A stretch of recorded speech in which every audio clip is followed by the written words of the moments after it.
What's up, guys? YGO Strats coming at you with a Tele-DAD demonstration video. Basically just going to show you the combo that I discuss in the single card discussions Dark Armed Dragon video. Gonna go over it real quick. I'm not going to be typing out this effect, that effect, whatever.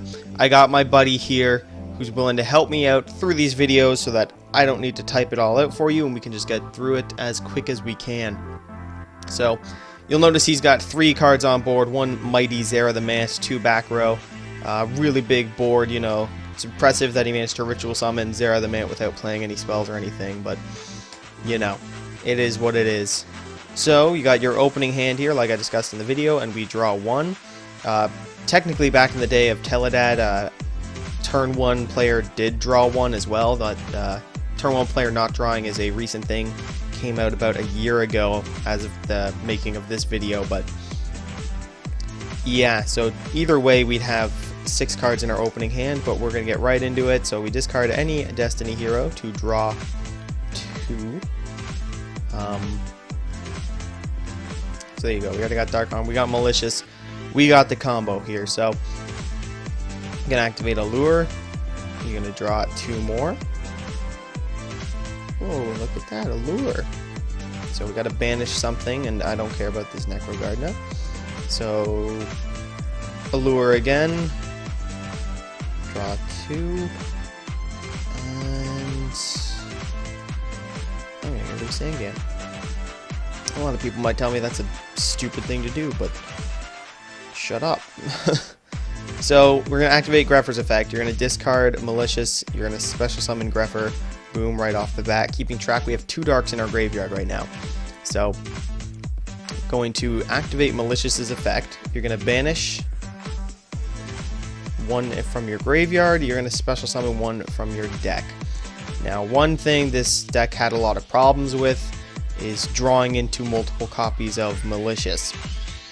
But for our video, we're lucky enough we didn't, yada yada. You'd activate Emergency Teleport.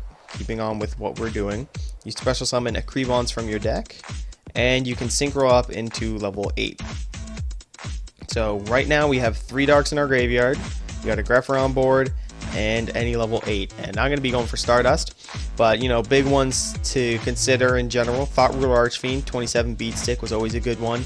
Or Colossal Warrior, or Colossal Fighter, he'd get way up there in attack, especially in like the mid to late game, because he gains 100 attack for every warrior in any graveyard. And in the Tele-DAD mirror match, they'd be staring at 32, 33 without trouble. And Red Dragon Archfiend's just a good 3000 beat stick, and if they're trying to wall up, it'd stop it. But we're going to special summon Stardust to protect ourselves from any back row, and because there's 3 darks in our graveyard, we're going to special summon Dark Armed Dragon. Then you're going to use your second copy of Malicious. You're going to banish that one to special summon your 3rd and final copy from the deck. If the opponent had something like, Bottomless Trap Hole or Torrential Tribute or something, I already have Stardust on board, so he's kind of screwed in that sense. Obviously, he could chain it at a later time or whatever, but at an earlier time in the duel to try and stop all these shenanigans, with Malicious and Krebons would have been the smart time to Torrential, but it is what it is. So we activate another copy of Emergency Teleport, and we special summon our 2nd Krebons, if I can find the damn thing in the deck. There it is. Right in front of my face. I'm an amateur. What can I say? So then you can synchro right up again. Just like that. You've got another level 8. I always like to go double Stardust just in case, even more protection, because, this board is a nightmare to get around. And actually, I haven't even used my normal summon yet. I discussed that in the video. Boom, boom. Breaker, he'll have a counter on him, so he's 19. You got 19, 28, 17, 25, and 25. Or alternatively, if I didn't want to use summon Dark or Breaker, I could use Dark Grepher's effect and send Plague Spreader to the grave, and if I had another card in my hand, I could have gone off and done whatever. But I can now use Dark Armed Dragon's effect. I've got 4 darks in my graveyard, so I can just banish 1, 2, and 3, and target 1, 2, 3. and you're gonna see all of his cards go away. Look at this cheating scrub. Setting ritual month. Like, what is this? This is some Infernity bullshit. But